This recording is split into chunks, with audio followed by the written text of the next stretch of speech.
ವೀಕ್ಷಕರೇ, ನೀವು ತುಂಬಾ ಪ್ರೀತಿಸುವವರು ನಿಮ್ಮಿಂದ ದೂರ ಹೋಗಿದ್ದಾರಾ ಅಥವಾ ಲವ್ ಬ್ರೇಕಪ್ ಆಗಿದೆಯೇ? ಹಾಗಾದ್ರೆ ಚಿಂತಿಸಬೇಡಿ ವೀಕ್ಷಕರೇ. ಈ ಒಂದು ವಿಡಿಯೋದಲ್ಲಿ ಒಂದು ನಿಂಬೆಹಣ್ಣು ಹಾಗೂ ಲವಂಗದಿಂದ ಸುಲಭ ರೀತಿಯಲ್ಲಿ ವಶೀಕರಣ ಮಾಡಿಕೊಳ್ಳುವ ವಿಧಾನವನ್ನ ತಿಳಿಸಿಕೊಡ್ತೀವಿ. ಅದಕ್ಕೂ ಮುಂಚೆ ನೀವಿನ್ನೂ ನಮ್ಮ ಚಾನೆಲ್ಗೆ ಸಬ್ಸ್ಕ್ರೈಬ್ ಮಾಡಿಕೊಂಡಿಲ್ಲ ಅಂದ್ರೆ ನಮ್ಮ ಚಾನೆಲ್ಗೆ ಸಬ್ಸ್ಕ್ರೈಬ್ ಮಾಡಿಕೊಳ್ಳಿ ವೀಕ್ಷಕರೇ.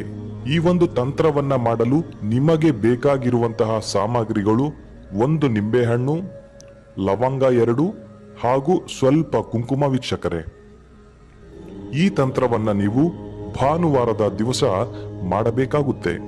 ಮೊದಲಿಗೆ ಒಂದು ಚಾಕುವಿನಿಂದ ನಿಂಬೆಹಣ್ಣನ್ನು ಈ ರೀತಿಯಾಗಿ ಕಟ್ ಮಾಡಿಕೊಳ್ಳಿ. ನಿಂಬೆಹಣ್ಣು 2 ಓಳಾಗದಂತೆ ಸೂಕ್ಷ್ಮವಾಗಿ ಈ ರೀತಿಯಾಗಿ ಕಟ್ ಮಾಡಿ. ಕಟ್ ಮಾಡಿದ ನಂತರ ಆ 2 ಲವಂಗವನ್ನ ತೆಗೆದುಕೊಳ್ಳಿ. ಆ 2 ಲವಂಗವನ್ನ ಈ ರೀತಿಯಾಗಿ ನಿಂಬೆಹಣ್ಣಿನ ಒಳಗೆ ಇಡಿ. ಇಟ್ಟ ನಂತರ ಕುಂಕುಮವನ್ನ ತೆಗೆದುಕೊಳ್ಳಿ ವೀಕ್ಷಕರೇ. ಕುಂಕುಮವನ್ನ ತೆಗೆದುಕೊಂಡು ನಿಂಬೆಹಣ್ಣಿನ ಒಳಗೆ ಸ್ವಲ್ಪ ಹಾಕಿ. ಇದೆಲ್ಲ ಆದ ನಂತರ ಆ ನಿಂಬೆಹಣ್ಣನ್ನು ಈ ರೀತಿಯಾಗಿ ಕೂಡಿಸಿಕೊಳ್ಳಿ, ಕ್ಲೋಸ್ ಮಾಡಿ.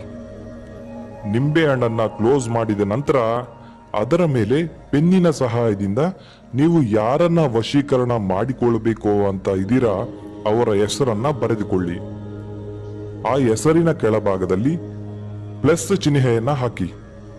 ಆ ಪ್ಲಸ್ ಚಿಹ್ನೆಯ ಕೆಳಭಾಗದಲ್ಲಿ ನಿಮ್ಮ ಹೆಸರನ್ನು ಕೂಡ ಬರಿಬೇಕು. ಹೆಸರನ್ನ ಬರೆದುಕೊಂಡ ನಂತರ ನಿಂಬೆಹಣ್ಣಿನ ಹಿಂಭಾಗ ಸ್ವಸ್ತಿಕ್ ಚಿಹ್ನೆಯನ್ನ ಈ ರೀತಿಯಾಗಿ ಬರೆದುಕೊಳ್ಳಿ. ನಂತರ ನಿಂಬೆಹಣ್ಣನ್ನ ಓಪನ್ ಮಾಡಿ ಒಂದು ಮಂತ್ರವನ್ನ ಹೇಳಬೇಕಾಗುತ್ತೆ. ಆ ಮಂತ್ರವನ್ನ ನಾವು ಈಗ ಡಿಸ್ಪ್ಲೇಯಲ್ಲಿ ಕೊಡ್ತಾ ಇದೀವಿ ನೋಡಿ. ಈ ಮಂತ್ರವನ್ನ 102 ಬಾರಿ ಹೇಳಬೇಕಾಗುತ್ತೆ ವೀಕ್ಷಕರೇ. ಮಂತ್ರ ಹೇಳಿದ ನಂತರ ಆ ನಿಂಬೆಹಣ್ಣನ್ನು ಅಂದಿನ ರಾತ್ರಿ ಸ್ಮಶಾನದಲ್ಲಿ ಹಾಕಿ ಊತಿಟ್ಟು ಬನ್ನಿ. ಇಷ್ಟು ಮಾಡಿ ನೋಡಿ ವೀಕ್ಷಕರೇ. ಅತಿ ಶೀಘ್ರದಲ್ಲಿ ನಿಮಗೆ ಇಷ್ಟವಾದವರು ನಿಮ್ಮ ಜೊತೆ ಸೇರುತ್ತಾರೆ ಖಂಡಿತ. ಒಂದು ವೇಳೆ ಇದನ್ನ ಮಾಡಲು ನಿಮಗೆ ಕಷ್ಟ ಆದ್ರೆ ಈ ಕೂಡಲೇ ಈ ಕೆಳಗಿನ ದೂರವಾಣಿ ಸಂಖ್ಯೆಗೆ ಕರೆ ಮಾಡಿ ನಿಮಗೆ ಅತಿ ಶೀಘ್ರದಲ್ಲಿ ಶಾಶ್ವತ ಹಾಗೂ ಸುಲಭ ರೀತಿಯಲ್ಲಿ ವಶೀಕರಣವನ್ನ ಮಾಡಿಕೊಡುತ್ತಾರೆ.